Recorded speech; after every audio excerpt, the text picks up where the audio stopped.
Quando a gente pensa em Alzheimer, geralmente vem à mente a ideia de algo inevitável, quase como uma sentença, né? Mas, e se para a maioria das pessoas não precisasse ser assim? Nesta análise, vamos explorar um lado do Alzheimer que poucos discutem: a prevenção. Para a gente ter uma ideia do tamanho real do Alzheimer no Brasil, vamos começar com este número: 2,5 milhões. Essa é a estimativa de brasileiros que vivem com alguma forma de demência. É como se uma cidade inteira estivesse lidando com os desafios da perda cognitiva todos os dias. Agora, olhe para este número: 60%. E se uma parte enorme dos casos de demência pudesse ser evitada? Pois é, estudos muito importantes, como um publicado na revista científica The Lancet, sugerem exatamente isso. Até 60% dos casos poderiam ser prevenidos. Esse dado muda tudo, e é o ponto central da nossa conversa de hoje. Mas antes de falar em prevenção, a gente precisa encarar um obstáculo que é invisível: o silêncio.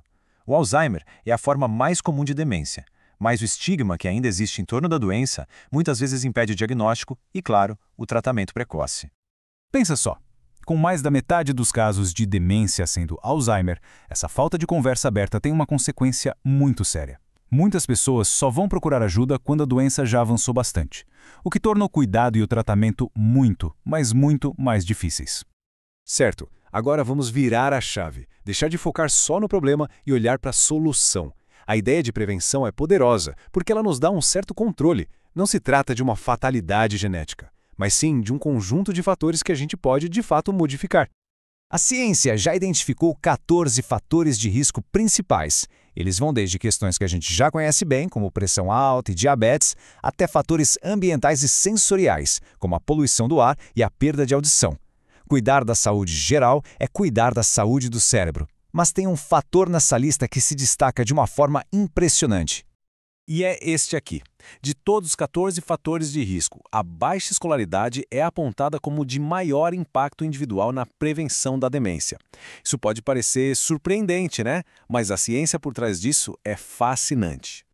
O Dr. Norberto Frota explica isso com um conceito chamado reserva cognitiva. Pensa assim: o cérebro é como uma cidade com muitas estradas. Aprender cria estradas novas. Se uma estrada principal for bloqueada pela doença, o cérebro pode usar rotas alternativas. A educação, literalmente, constrói um cérebro com mais caminhos, com mais defesas. Essa conexão entre educação e diagnóstico fica muito clara num caso prático. Lá em Pindoretama, no Ceará, um estudo revelou o tamanho real da falta de notificação e a forte ligação que isso tem com a escolaridade. Nesse estudo, agentes de saúde avaliaram 207 pacientes de risco e quase 21% deles apresentavam demência. Mas o dado mais alarmante é este: dos que foram diagnosticados, só uma pequena parte, menos de 7%, já sabia da sua condição. A grande maioria dos casos estava completamente invisível para o sistema de saúde. E aqui está a conexão. Mais da metade dos pacientes avaliados nesse estudo era analfabeta. Isso reforça a tese de que a baixa escolaridade não só aumenta o risco, como também está ligada a uma maior dificuldade de diagnóstico. Muitas vezes porque a perda de memória acaba sendo normalizada pela população e pela família. A prevenção é fundamental, ok? Mas e para as pessoas que já vivem com a doença? O cenário do tratamento também está evoluindo e traz uma mistura de desafios e novas esperanças. O cenário do tratamento hoje tem dois lados. O acesso a exames de precisão, como o PET scan, ainda é limitado. Por outro lado, o otimismo cresce com exames de sangue mais simples que estão surgindo e com a aprovação de novos medicamentos, como o donanemab. Ele foi projetado para limpar as placas de proteína que se acumulam no cérebro, retardando a progressão da doença nos estágios iniciais. Mas o tratamento do Alzheimer vai muito além dos remédios. A doença não afeta só o paciente, mas toda a estrutura familiar. Por isso, uma abordagem com vários profissionais é essencial para garantir qualidade de vida. Isso significa envolver diferentes profissionais. A doença impacta a autonomia, o comportamento, as emoções. Os cuidadores e familiares também sofrem um desgaste imenso, e é por isso que o suporte de especialistas, como os psicólogos, se torna uma peça-chave no quebra-cabeça do cuidado. A psicologia atua em 3 frentes principais. Primeiro, ajudando a adaptar o ambiente para torná-lo mais seguro e funcional.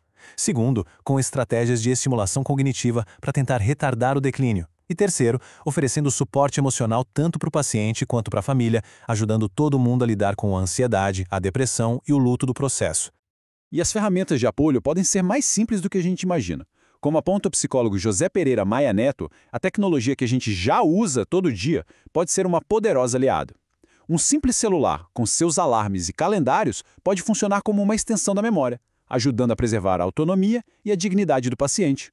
E a gente termina com esta reflexão. Se a ciência nos mostra que a maioria dos casos de demência pode ser prevenida com educação, controle da saúde e estilo de vida, isso transforma o Alzheimer de uma fatalidade inevitável para uma questão de saúde pública e responsabilidade coletiva. A pergunta que fica é: o que estamos fazendo hoje para proteger a memória do amanhã?